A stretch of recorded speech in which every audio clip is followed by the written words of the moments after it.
2014 की राजनीति में उभरा नया चेहरा जो बिहार की राजनीति से उठकर आया और देश की राजनीति में एक नई पहचान बना चुका है। हम बात करते हैं चिराग पासवान जी से। चिराग जी, 2014 के पहले आप राजनीति में सक्रिय नहीं थे, 2014 के चुनाव के कुछ पहले आप आए और जो आपकी पार्टी जो सोच रही थी कि हम भाजपा के साथ जाएं ना जाएं, आपने पूरा परिप्रेक्ष्य बदल दिया। ऐसा क्यों?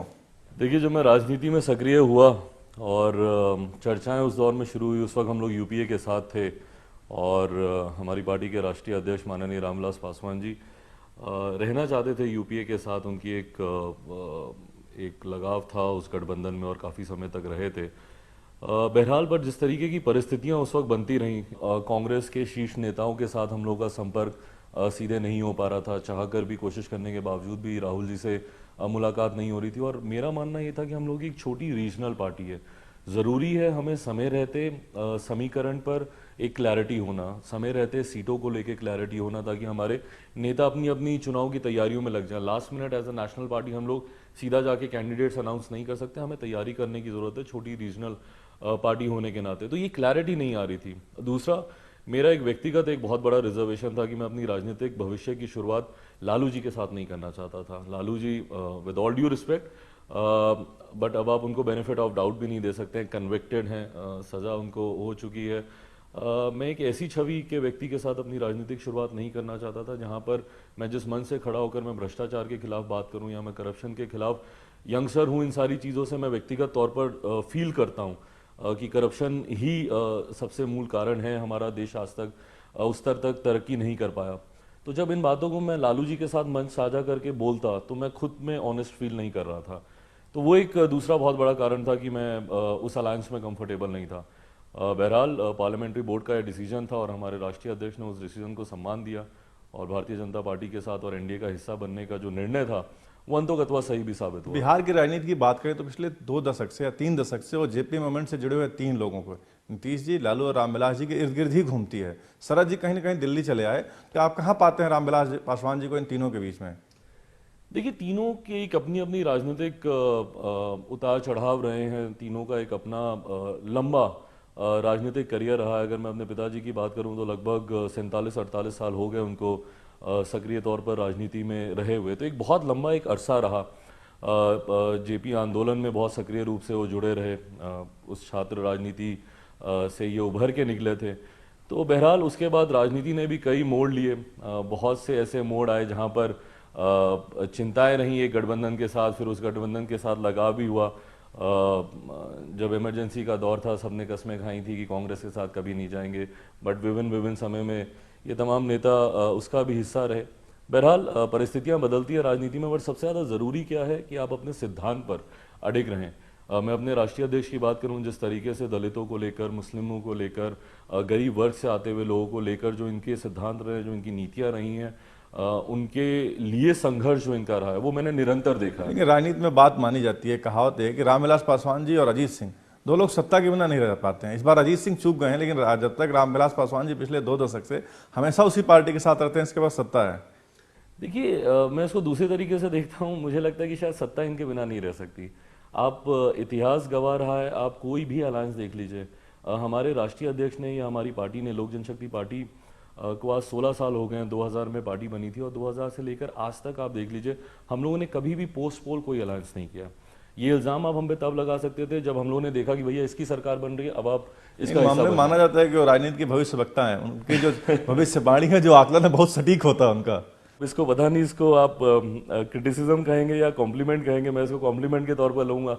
एक अच्छे राजनीतिज्ञ की एक खूबी होनी भी चाहिए कि अगर वो भविष्य को आंक सकता है, आने वाले समय को अगर वो देख सकता है और उसके हिसाब से निर्णय ले सकता है, ये भी एक अच्छे राजनीतिज्ञ की एक खूबी होती है। बहरहाल, सत्ता की जो आपने बात कही, मेरा मानना यह है कि हम लोग जिस जिस गठबंधन के साथ गए, सत्ता अपने आप वहाँ पर आई, ना कि ये सोचकर हम लोग गए कि सत्ता में आने वाला है। चिराग, जब बात करें आपकी, आपको राजनीति में आए करीब 2 साल हो गया, सक्रिय राजनीति में आया, पार्लियामेंट के सदस्य हैं, पार्लियामेंट्री बोर्ड में है पार्टी में।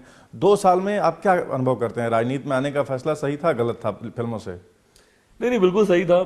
देखिए, फिल्मों में जाना एक शौक था, एक बचपन का एक जुनून था कि अपने आप को बड़े पर्दे पे देखना है। स्कूल कॉलेजेस में बहुत थिएटर किए थे, तो जब यार दोस्त आपको चढ़ा देते हैं कि नहीं नहीं करना चाहिए, तो शौक में वो किया। But eventually I always new कि आना तो मुझे राजनीति में ही है। मैंने अपने बॉलीवुड इंटरव्यूज में मैंने हमेशा ये बात बोली थी कि at the end of the day it gonna be politics. 2 साल में अपने आप को कहाँ पाते हैं? आप कोई टारगेट लेके आते हैं? हम पत्रकारिता में हैं, आप राजनीति, एक टारगेट होगा आपका, टारगेट के कितने करीब हैं आप 2 साल की राजनीति में? देखिए, जहां तक मैं पहुंचा हूं मैं संतुष्ट हूं। अगर मैं अपने अपने व्यक्तिगत राजनीतिक करियर की बात करूं, पार्टी के राजनीतिक करियर की बात करूं और जो मैं करना चाह रहा हूं, हाँ, सांसद बनने के बाद मेरा अपनी ही सीमाओं से भी मेरा परिचय हुआ है। राजनीति में आने से पहले मुझे लगता था कि अरे एक बार सांसद बन गए, ये करेंगे, वो करेंगे, ऐसा करेंगे, वैसा करेंगे, क्षेत्र के विकास में ये चीज़ें करेंगे। बट सक्रिय रूप से आने के बाद मेरा खुद अपनी सीमाओं से परिचय हुआ है। फेडरल स्ट्रक्चर जो इंडिया का है, अब मुझे ज़्यादा गहराई से समझ में आता है कि राज्य के अधिकार क्या हैं और केंद्र के अधिकार क्या हैं, और इन दोनों अधिकारों में ये सिस्टम आपको कितना बेबस एट टाइम्स कर देता है अगर आप ईमानदार कोशिश भी करते हैं काम करने की। बहरहाल उनसे जूझते हुए संघर्ष कर रहा हूँ, संतुष्ट हूँ फिलहाल। बात करें अगर 5 ऐसे काम जो आपने कर लिए हों अब 2 साल के एजेंडे में, 5 वो काम जो नहीं कर पाए, जिनका कहीं मलाल होता है, तो इनको कौन से वो 5 काम होंगे? देखिए, मैं जिस क्षेत्र का प्रतिनिधित्व करता हूं, मैं फिलहाल मैं जमुई लोकसभा की ही बात करूंगा, क्योंकि वही मेरा अधिकार, वही मेरा कर्म क्षेत्र भी वही है और मेरा अधिकार क्षेत्र भी वही है जहां पे मैं एक सांसद होने के नाते कार्य कर सकूं। जब मुझे उस क्षेत्र का प्रतिनिधित्व करने का सौभाग्य मिला, मुझे ताज्जुब हुआ ये जानकर कि हमारे जिला में, जमुई जिला में एक भी केंद्रीय विद्यालय नहीं था। 25 साल हो गए जिला को बने हुए, बट अभी तक एक भी केंद्रीय विद्यालय नहीं था। और चुनाव प्रचार के दौरान भी मेरी प्राथमिकताओं में से मैंने कहा था कि मूलभूत जरूरतों के अभाव को दूर करने के अलावा, जिसमें सड़क, बिजली, पानी, उसके अलावा शिक्षा और स्वास्थ्य पर मेरा ध्यान ज़्यादा केंद्रित रहेगा। तो जब केंद्रीय विद्यालय नहीं था, ये मेरे लिए एक चिंता का विषय था। मुझे खुशी है कि महज 10 महीने के भीतर मैं अपने लोकसभा में एक केंद्रीय विद्यालय खुलवा पाया, जो कि आज सुचारू रूप से चालू है। तो ये एक बड़ी उपलब्धि मैं मानता हूँ। दूसरी उपलब्धि ये कि अपने क्षेत्र को पूरी तरीके से विद्युतीकरण से जोड़ना। जब मुझे इस क्षेत्र का कार्यभार मिला था जमुई लोकसभा का, तो उस वक्त लगभग 750 गांव ऐसे थे जो कि विद्युतीकरण से नहीं जुड़े हुए थे। और अब मुझे लगता है कि महज ये टारगेट 150 पौने 200 के आसपास का रह गया। लगातार अनुश्रवण समिति की बैठक करके और सांसद निधि के माध्यम से गाँव को मैं जोड़ने की कोशिश कर रहा हूँ। मेरा लक्ष्य है कि 2017 तक सारे गाँव विद्युतीकरण से जुड़ जाएं। इंडोर स्टेडियम, मेरे क्षेत्र से बहुत से ऐसे लोग हैं जो कि खेलकूद में दिलचस्पी रखते हैं, और श्रेषी जो हमारे पूर्व केंद्रीय मंत्री दिग्विजय सिंह जी की पुत्री हैं, वो भी हमारे ही क्षेत्र से आती हैं। शूटिंग में उन्होंने अंतर्राष्ट्रीय स्तर पर भी ख्याति प्राप्त की है। तो उनके अलावा भी बहुत से ऐसे लोग हैं, युवा हैं हमारे क्षेत्र से, जो कि खेलकूद में दिलचस्पी रखते हैं। तो इंडोर स्टेडियम देना ये एक मेरी सफलताओं में से एक है। एक अच्छा ऑडिटोरियम वहाँ पर देना हमारे क्षेत्र में। तो जैसा मैंने कहा कि मूलभूत ज़रूरतों के अभाव को दूर करने के साथ साथ ये तमाम और सुविधाएं हमारे क्षेत्र में हो, ताकि क्षेत्र की कनेक्टिविटी और 5 वो काम, जबकि बहुत सारे मामले ऐसे होते हैं स्टेट कहीं ना कहीं बेसिक इंफ्रास्ट्रक्चर में स्टेट का बड़ा योगदान होता है, कहीं ना कहीं वो काम जो आप अधूरे मन से चाह करके भी नहीं कर पा रहे हो, ऐसे कौन कौन से काम हैं? ऐसे काम अभी भी बहुत हैं। जैसे मैं अपने क्षेत्र में और केंद्रीय विद्यालय, क्योंकि मेरा जमुई लोकसभा जो है बड़ा लोकसभा है, तो वहाँ 3 जिले को जोड़ के मेरा लोकसभा बनता है। शेखपुरा जिले की शेखपुरा विधानसभा जुड़ती है, पूरा जमुई जिला जुड़ता है, और मुंगेर जिला की तारापुर विधानसभा जुड़ती है। तो एक बड़ा जिला, एक और केंद्रीय विद्यालय मैं खुलवाना चाहता हूँ। तो अब राज्य सरकार, जिला प्रशासन के द्वारा कहा जाता है कि राज्य सरकार जब तक हमसे ज़मीन नहीं मांगेगी, हम आपको ज़मीन नहीं देंगे। लगभग 1 साल से ये मामला इसी क्रम में अटका हुआ है। विकास में जमीन एक बड़ा मुद्दा होता है। विकास में जमीन एक बहुत बड़ा मुद्दा होता है। जब राज्य सरकार केंद्र सरकार की तर्ज पर ना हो, इस बात का मैंने व्यक्तिगत अनुभव किया है। और विधानसभा के चुनाव में मैंने बहुत आग्रह भी किया था लोगों से कि बहुत ज़रूरी है मुख्य धारा के साथ जुड़े रहना। ऐसी सरकार को चुनिए जो कि केंद्र के साथ, जिसका तालमेल ठीक बैठे। आप जानते हैं हमारे प्रदेश के मुख्यमंत्री जी का एक अपने रिजर्वेशंस हैं केंद्र सरकार और हमारे प्रधानमंत्री जी के साथ, जिस वजह से वो तालमेल ठीक नहीं बैठ पाता। और इस यही कारण है कि हमारे प्रदेश को जिस गति के साथ विकास करना चाहिए वो नहीं कर पाता। पिछले दिनों जेएनयू की जो घटना है उसमें आपका बयान आया कि राष्ट्रद्रोही तत्वों को जो है सजा मिलनी चाहिए। ये एक सख्त बयान था, लेकिन रामविलास पासवान जी की हम राजनीति को देखें कभी उतनी सख्ती से पेश नहीं आए। वो बहुत नरम रहे हैं, चाहे वो कहीं कोई भी मामला हो। तो दो जो जनरेशन का टकराव है, इसको टकराव कहें या दोनों में तालमेल बैठ गया है? नहीं, टकराव बिल्कुल नहीं है। देखिए, पिताजी का अंश हूँ मैं, उन्हीं के संस्कार है मुझ में। आज जो कुछ भी हूँ उन्हीं की वजह से हूँ, उन्हीं से सीखा है मैंने। आज भी भले उन्होंने मुझे पूरी स्वतंत्रता दी है, he has given me full liberty to take my own calls, my own decisions, but still हर चीज़ के लिए मेरा उनसे विचार विमर्श करना या उनकी राय जानना या उनके सुझाव पूछना मेरे लिए बहुत ज़रूरी हो जाता है। कुछ चीज़ों पर जो मैं स्ट्रांगली फील करता हूँ मैं उनसे शेयर ज़रूर करता हूँ और उनकी अनुमति के बाद ही मैं उन बयानों को देता हूँ। जैसे राष्ट्र विरोध की आपने बात की, देशद्रोही नारे जब हमारे देश में लगते हैं उसमें चर्चा की गुंजाइश ही नहीं बचती है। जो गलत है वो गलत है और ऐसे तत्वों के खिलाफ आपको एक्शन लेना ही इस तरह के मामलों में रामविलास जी को देखें तो हमेशा सॉफ्ट स्पोकन रहे हैं, लेकिन आपने ऐसा कहा, ऐसा क्या है उनकी राय थी कि ऐसा बोल दिया जाए? नहीं, देखिए मेरी उनसे चर्चा हुई थी, मैंने सदन में भी इस विषय पर चर्चा की थी जब जेएनयू को लेकर और रोहित वेमुला को लेकर सदन में चर्चा हो रही थी, तो उस चर्चा में भी मैंने पार्टिसिपेट किया था। स्पष्ट रूप से बट पूरी विनम्रता से मैंने अपनी बातों को रखा था। देखिए छात्र राजनीति का सहारा लेकर अगर देशद्रोही तत्व अपनी राजनीति साधना चाह रहे हैं तो वो गलत है और उसको बढ़ावा अगर कोई दे रहा है तो वो और भी ज्यादा गलत है। तो कुछ चीजों पर आपकी लाइन क्लियर होनी जरूरी है, संदेश स्पष्ट रूप से जाना जरूरी है। पिछले एक साल से दलितों के अत्याचार के मामले में मोदी सरकार पर लगातार सवाल उठ रहे हैं, चाहे गुजरात हो, आंध्र प्रदेश हो या यूपी हो, और आप सरकार का हिस्सा हैं। अपने आप को, आप दलित वोट बैंक के बड़े राजनीतिक नेता हैं, अपने आप को कैसे डिफेंड करते हैं आप? देखिए इसमें डिफेंड करने की बात ही नहीं है अनिल जी, ईमानदारी से मैं बोलता हूँ। यूपीए सरकार हो, एनडीए सरकार हो, ये आंकड़ों का विषय ही नहीं है। आप आंकड़ों में पढ़ेंगे तो आप हमेशा उलझ कर रह जाएंगे। किस सरकार में ज़्यादा अत्याचार हुए, किस सरकार में कम अत्याचार हुए। अगर आज़ादी के 7 दशक के बाद भी अगर ये अत्याचार हो रहे हैं तो ये हमारे लिए सबसे बड़ी चिंता का विषय है। अगर 70 साल के बाद भी आपको टारगेट सिर्फ इसलिए किया जाता है क्योंकि आप एक दलित पृष्ठभूमि से आ रहे हैं, ये विचारधारा का एक ऐसा मोड़ है जिससे कि मैं कभी भी सहमत नहीं हो सकता हूँ। बट इसमें चिंता हमारी तब बढ़ जाती है जब राजनीतिक नेता और राजनीतिक दल अपनी राजनीतिक रोटियां इसमें साधने लगते हैं। आज अगर दलित उत्पीड़न देश भर में हो रहा है, बट कल अगर आपने चर्चा, अगर आपने सदन में अगर आपने सुनी होगी, जब दलित उत्पीड़न को लेकर चर्चा हुई तो प्रमुखता से सिर्फ और सिर्फ गुजरात में ऊना में घटी घटना को लेकर तमाम विपक्षी लोगों ने इस पर चर्चा की। मैं पूछना चाहता हूं और खास तौर पर मैं पूछूंगा हमारे विपक्ष प्रमुख विपक्षी पार्टी से, कांग्रेस से और उनके उपाध्यक्ष राहुल गांधी जी से, कि क्यों आपको दलित उत्पीड़न में सिर्फ ऊना वाली घटना दिखती है।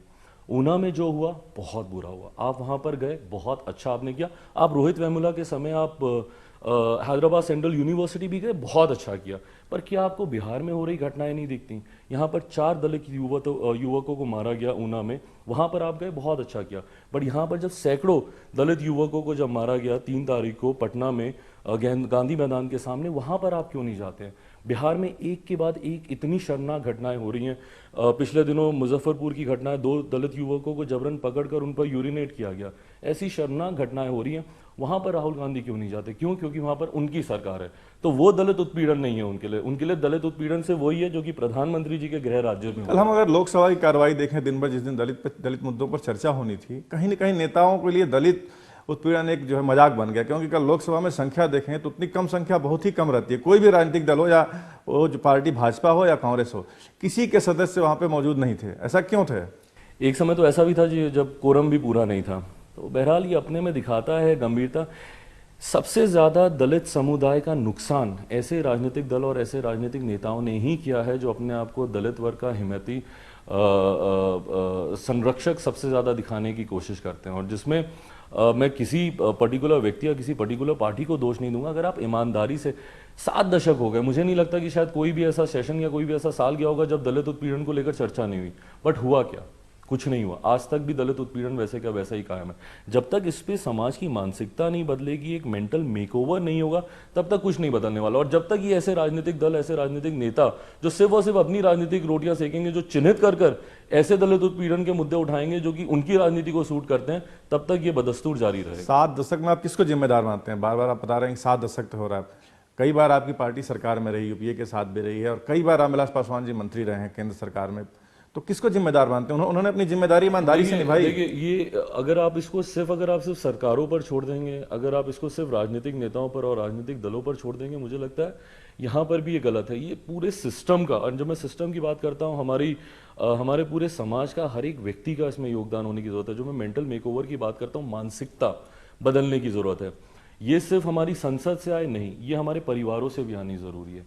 पारिवारिक पालन पोषण में इसको इनकॉर्पोरेट करना जरूरी है, जहां पर महिलाओं को सम्मान देना सिखाया जाए, दलितों को सम्मान देना सिखाया जाए, लोगों को उनकी जॉब की वजह से हीन भावना से ना देखा जाए, डिग्निटी ऑफ लेबर सिखाया जाए। ये सारी चीजें समय लगेगा, 7 दशक में ईमानदारी से अगर मैं बोलूँगा कि अगर हमारी सरकारें भी कोशिश करती तो बहुत कुछ किया जा सकता था। बहरहाल मुझे खुशी है कि प्रमुखता से इन सब चीज़ों को लेकर अब चर्चा हो रही है, और जब तक ये चर्चा एक आंदोलन में नहीं तब्दील होगी तब तक मुझे नहीं लगता कि कोई सकारात्मक इसका निष्कर्ष निकलेगा। बट उम्मीद पर दुनिया कायम है, उम्मीद है, विश्वास है कि आने वाले समय में चीज़ें सुधरेंगी। चिराग जी, बिहार में इस समय सिर्फ एक ही मुद्दा है, शराबबंदी, और शराब रखने वाले पकड़ गए। इस पर आपकी फौरी प्रतिक्रिया क्या होगी? देखिए, शराबबंदी को हमारे मुख्यमंत्री जी ने कितना बड़ा हवा बना दिया है। ऐसा लगता है देश भर में ये संदेश जा रहा है कि बिहारी सिर्फ शराब ही पीते थे और उसके अलावा उनके पास कोई काम नहीं था, और इसीलिए इतने सख्त कानून लेके आ रहे हैं और इतने सख्त कार्रवाई की जा रही है। पता नहीं किस तरीके की छवि हमारे प्रदेश की हमारे मुख्यमंत्री जी बाहर देना चाह रहे हैं। बहरहाल शराबबंदी वो लेकर आए, इसका हम लोगों ने स्वागत किया, बहुत अच्छा कदम है, इसका स्वागत किया भी जाना चाहिए। बट अब इसको लेकर जिस तरीके से वो तुगलकी फरमान जारी कर रहे हैं, अब शराबबंदी को लेकर जो नया इनका कानून आया वो कहता है कि भैया अगर घर में शराब की बोतल मिलेगी तो घर के तमाम बालिग सदस्यों को गिरफ्तार कर लिया जाएगा। किसी पंचायत में मिलती है तो वहाँ के मुखिया के ऊपर भी कार्रवाई होगी। अरे अगर ये तो मतलब एक ऐसा फरमान हुआ कि इसमें आप साजिश के तहत किसी को भी आप फंसा सकते हैं। कल को किसी के भी यहाँ एक बोतल रखवा के आप उसके ऊपर कार्रवाई कर सकते हैं। मतलब शासन और प्रशासन का दुरुपयोग करने वाला ये कानून है। और मेरा मानना है कि अगर आप इस कानून को अगर आप इस रूप से देखते हैं कि घर में अगर शराब की बोतल मिलती है तो घर का मुखिया गिरफ्तार होता है, तो अगर प्रदेश में कहीं पे भी शराब की बोतल मिले तो उसके लिए प्रदेश का मुखिया जो हमारे मुख्यमंत्री है उनकी भी फिर गिरफ्तारी होनी चाहिए। कहीं ना कहीं बिहार में शराब ने लॉ एंड ऑर्डर की सिचुएशन पैदा कर दी है। अभी मैं खबरें आ रही हैं कि पुलिस वहाँ स्ट्राइक पे जाने वाली है। पुलिस ने बहुत तगड़ा विरोध जताया है, जो थानेदार हटाए जा रहे हैं। क्या लगता है, इन्होंने जो शराबबंदी के रेगुलर लागू करने में हड़बड़ी कर दी या उसकी तैयारी पूरी नहीं थी? देखिए, एक तो तैयारी का तो खैर अभाव था ही वहाँ पर। आपने एकदम से आपने सोचा और आपने अपने निश्चय लिए, 7 निश्चय लिए, और आपने प्रमुखता से उसमें शराबबंदी को डाला और उसको आप लागू करने पे ले आए। अच्छी बात है, बट ये एक प्रोसेस है। इवेंचुअली अगर आप इसको करते बहुत बेहतर होता। बट जिस तरीके से आपने फोर्सफुली इसको इम्प्लीमेंट करने की कोशिश की, डेफिनेटली रिपल्शंस आएंगे, जिस तरीके से पुलिस अधिकारियों की तरफ से भी आए, क्योंकि लगातार उनके ऊपर दबाव डाला जा रहा था कि सुनिश्चित किया जाए कहीं नहीं हो, सुनिश्चित किया जाए कहीं से कोई बोतल ना मिले, कुछ वो ना मिले। बहरहाल ये इनका इंटरनल मैटर है कि पुलिस अधिकारियों को क्या निर्देश दे रहे हैं, नहीं दे रहे हैं, वो किस तरीके से कार्रवाई कर रहे हैं, नहीं कर रहे हैं। बट मेरी चिंता बस इतनी सी है कि शराबबंदी के अलावा भी हमारे प्रदेश से जुड़े हुए मुद्दे, हमारे प्रदेश में हर बीतते दिन कहीं ना कहीं किसी ना किसी जिले में कोई वारदात हो रही है, भले वो हत्या हो, लूटमार हो, डकैती हो, बलात्कार हो। तो ये जो और वारदातें हो रही हैं जो कि लॉ एंड ऑर्डर से ही जुड़ी हुई समस्या है, तो पुलिसकर्मियों को सिर्फ शराबबंदी पर पूरी अपनी ताकत झोंकने के अलावा उनको ये भी अधिकार मिले कि बाकी भी अपराधों को रोके। मतलब फोकस शराब हो गया, बाकी चीजें छूट गई हैं। बिल्कुल, पूरी तरीके से इस चक्कर में बाकी चीजें। और यही कारण है कि आए दिन किसी ना किसी जिला, किसी ना किसी प्रखंड से, आए दिन क्या हर बीतते घंटे के बाद कोई घंटा ऐसा नहीं बीतता जब मुझे किसी ना किसी प्रखंड से फोन नहीं आ रहा हो कि भैया यहाँ पे इसकी हत्या कर दी, या यहाँ पे ये लूटमार हो गई, या इसके साथ पिटाई हो गई। तो कानून व्यवस्था इस वजह से और चरमराई है। बात करें बिहार चुनाव की, जो लालू यादव जी को बिहार के विधानसभा चुनाव के पहले तक कहीं गिनती नहीं होती थी और वो सीधे सीधे सत्ता में आ गए, सबसे ज्यादा सीटें उनकी पार्टी को मिल रही है। कहीं ना कहीं भाजपा और आपकी पार्टी उनको एस्टिमेट नहीं कर पाई, अंडर एस्टिमेट कर गई। तो ये बात अंडर एस्टिमेट करने की नहीं थी। अगर हमारे प्रदेश की ये विडंबना जरूर रही है बनस्पत बाकी राज्यों के। जब बाकी राज्यों में चुनाव होते हैं तो लोग डेवलपमेंट को सबसे ऊपर रखते हैं और उसके बाद जाति को देखते हैं। बट हमारे प्रदेश में जाति को सबसे ऊपर रखा जाता है और उसके बाद फिर डेवलपमेंट को देखा जाता है। मेरे लिए भी एज अ युवा, एज अ यंगस्टर थोड़ा से शॉकिंग रिजल्ट्स इसलिए थे क्योंकि मुझे उम्मीद थी कि इस बार हमारे प्रदेश की जनता लोकसभा की तर्ज पर विकास को मुद्दा बनाकर उसके आधार पर मतदान करेगी। ये विश्वास मेरा और ज़्यादा पुख्ता तब होता था जब पिछले 25 साल से इन्होंने लालू जी और नीतीश जी का ही शासन देखा है। इन्होंने 15 साल तक लालू जी का जंगल राज देखा, लालू राबड़ी जी का, और पिछले 10 सालों से नीतीश जी को भी देखते आए हैं। और जब पिछले 25 सालों में हमारे प्रदेश की सूरत नहीं बदली, परिस्थितियां नहीं बदली, तो अब ये दोनों मिलकर ऐसा नया क्या करने वाले थे। तो मुझे उम्मीद थी कि जनता इस बात को समझेगी। बहरहाल जी साहब, लालू राबड़ी के जंगल राज की बात कर रहे हैं, यूपीए की सरकार थी, उसमें कहीं ना कहीं आपकी पार्टी भी हिस्सेदार थी। नहीं, देखिए, जैसा मैंने कहा कि जब आप फेडरल स्ट्रक्चर की बात करते हैं तो फेडरल स्ट्रक्चर में पूरी तरीके से राज्य सरकार के अपने अधिकार होते हैं, राज्य सरकार के अपने कार्य करने की शैली होती है। और ये मैं 90 के दशक की बात कर रहा हूँ। उस वक्त परिस्थितियाँ अलग थी। उस वक्त हम लोग तो 2004 के बाद यूपीए का हिस्सा बने, तो 2004 से पहले लालू और राबड़ी जी ही बिहार में सरकार चला रहे थे। और वो एक 90 के दशक का एक ऐसा दौर था जहाँ पर अपराध और तमाम तरीके की असामाजिक गतिविधियाँ इतनी ज़्यादा चरम सीमा पर थी, इसी कारणवश उसे जंगलराज कहा भी गया।